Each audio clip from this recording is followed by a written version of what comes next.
Hormuz প্রণালী ও Oman উপসাগরে মার্কিন নিষেধাজ্ঞাপ্রাপ্ত চীনা জাহাজ রিচ স্টাডি ও তেলবাহী এলপিস ঘিরে মধ্যপ্রাচ্যে নতুন করে উত্তেজনা ছড়িয়েছে। হরমুজ ঘিরে মার্কিন নৌবাহিনীর অবরোধের ঘোষণা জাহাজ দুটি আটকের আশঙ্কায় আন্তর্জাতিক নৌবাণিজ্যে স্থবিরতার ঝুঁকি দিয়েছে। বিশ্লেষকরা বলছেন, ইরান ও ইয়েমেনের হুথিরা পাল্টা ব্যবস্থা হিসেবে হরমুজ ও বাব আল মানদেব প্রণালী বন্ধ করে দিলে বিশ্বের 1/3 নৌ পরিবহন ব্যবস্থা অচল হয়ে পড়তে পারে।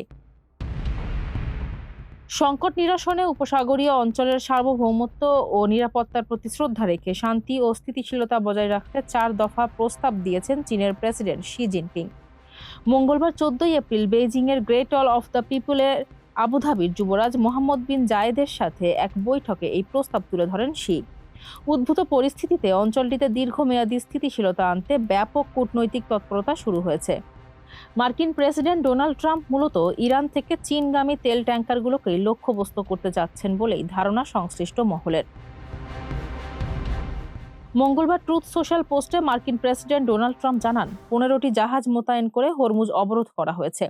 এর আগে শুরুতে ইরানি বন্দরে যাতায়াত এবং ইরানকে টোল পরিশোধকারী জাহাজ আটকের হুমকি দিলেও সর্বশেষ শুধুমাত্র ইরানি বন্দরে যাতায়াতকারী জাহাজ আটকের নির্দেশনা জানিয়েছে মার্কিন নৌবাহিনী।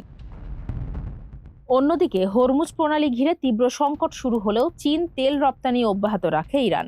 হুমকির মুখেও তা উপেক্ষা করে দুটি চীনা জাহাজ হরমুজ পার হওয়ায় এই অঞ্চলে নতুন করে উত্তেজনা ছড়িয়ে পড়েছে।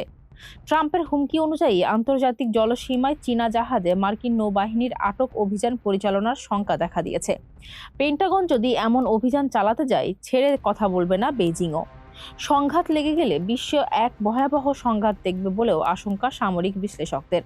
বিশ্বের অন্যতম দুই পরাশক্তি যুক্তরাষ্ট্র ও চীন সামরিক সংঘাতে জড়ালে তা হবে খুবই ভয়ঙ্কর এক যুদ্ধ, যা পুরো বিশ্বে স্থবিরতা নিয়ে আসবে। ফারজানা হাসিন, মানবকণ্ঠ।